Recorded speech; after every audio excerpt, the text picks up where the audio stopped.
Magandang gabi.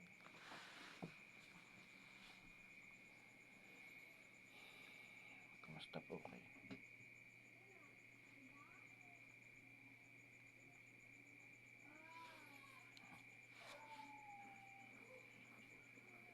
Update lang tayo. Thank you sa nag-subscribe kayo po. At least I saw increase my subscribers.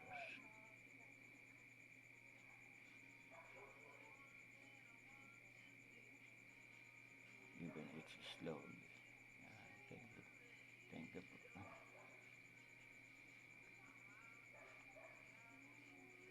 Yan mo kailangan mabilis yung pag-increase ng subscribers. Tiyaga lang. Tataas din yan. Thank you sa new subscribers sa dati niya. Thank you po. Lakas ng ulan dito kanina maghapon. Basat na naman.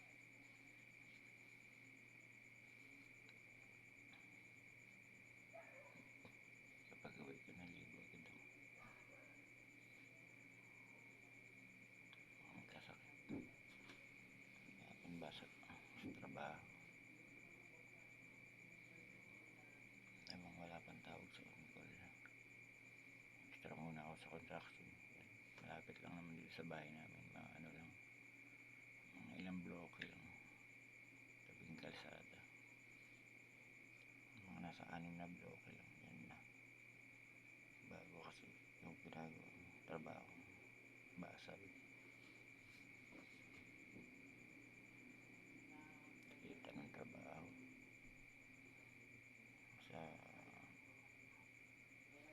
maayos, marangal. Parehas.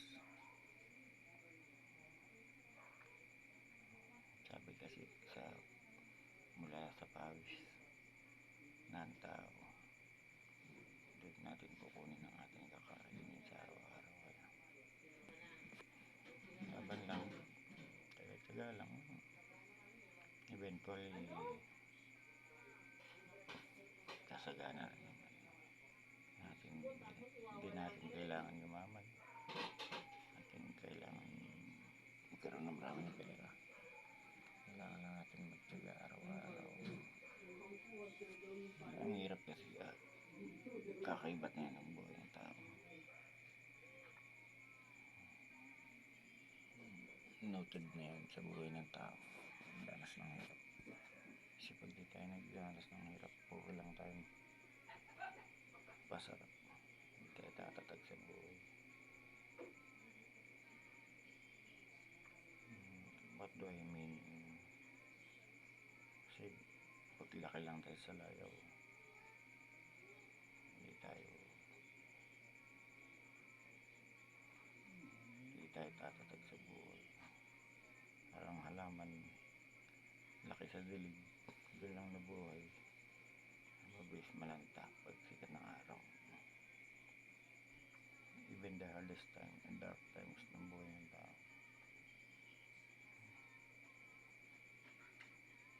mararanasan yun.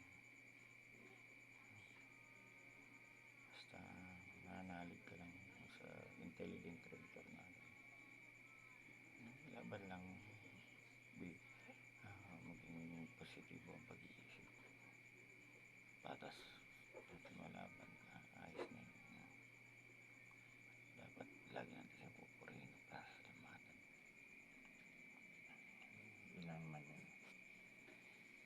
Thank you. Salamat. Bukas maaga na naman. Sabado.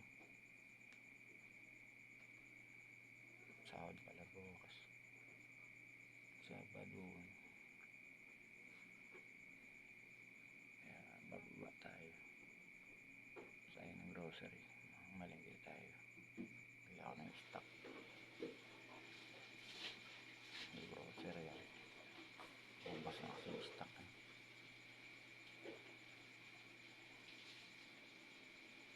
Salamat po sa inyo. Salamat.